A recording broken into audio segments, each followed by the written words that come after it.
Assalamualaikum warahmatullahi wabarakatuh. Perkenalkan, nama saya Sally Anjani dengan NPM 2134025162227. Di sini saya ingin mempresentasikan mata kuliah pengetahuan manajemen untuk memenuhi tugas 2.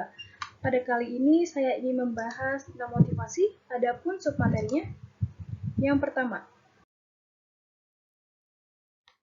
pertama, pengertian motivasi. Kedua, jenis-jenis motivasi. Ketiga, proses motivasi. Dan yang keempat, terakhir yaitu strategi motivasi. Yang pertama, pengertian motivasi. Menurut saya, motivasi adalah alasan untuk melakukan sesuatu. Motivasi berkaitan dengan kekuatan dan arah perilaku, dan faktor yang mempengaruhi orang untuk berperilaku dengan cara tertentu.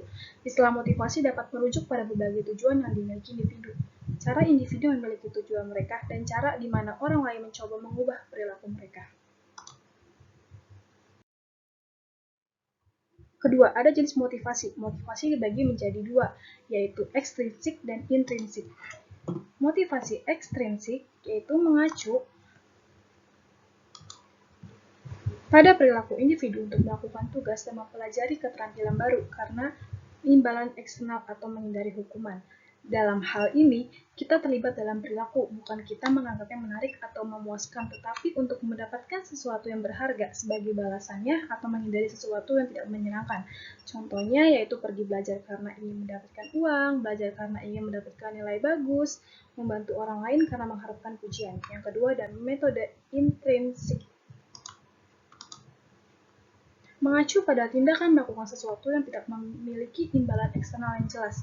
Dalam hal ini, kita melakukannya karena itu menyenangkan dan menarik bagi kita, bukan karena insentif atau tekanan dari luar, seperti hadiah atau tenggat waktu. Singkatnya, melakukan sesuatu aktivitas untuk kepentingannya sendiri, daripada keinginannya untuk beberapa penghargaan eksternal atau keluar dari beberapa tekanan eksternal, karena pada dasarnya perilaku itu sendiri adalah hadiahnya diri sendiri. Contohnya, berolahraga karena kita menikmati perasaan kita, tinggal lebih lama di tempat kerja karena kita percaya pada pekerjaan kita, menggunakan afirmasi positif karena kita ingin mengubah pola pikir secara positif.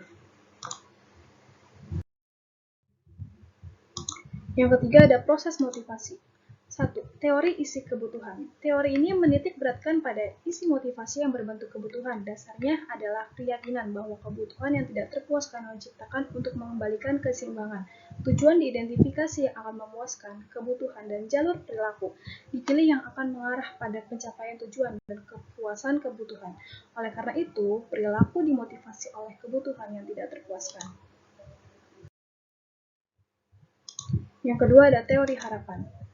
Teori harapan menyatakan bahwa motivasi untuk tampil akan tinggi ketika orang tahu apa yang harus mereka lakukan untuk mendapatkan imbalan.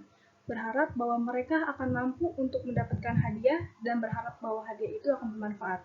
Motivasi mungkin hanya ada ketika hubungan yang jelas dan dapat digunakan antara kinerja dan hasil dilihat sebagai sarana untuk memuaskan kebutuhan.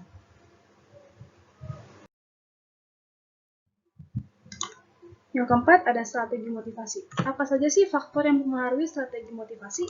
Yang pertama yaitu memberikan reward bagi karyawan berprestasi. Yang kedua, mempererat kekeluargaan sesama karyawan. Ketiga, kenali kekurangan dan kelebihan masing-masing karyawan. Dan yang keempat, berikan training karyawan secara rutin dan berkala.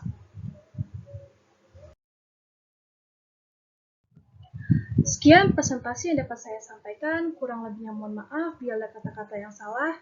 Saya akhiri. Wassalamualaikum warahmatullahi wabarakatuh.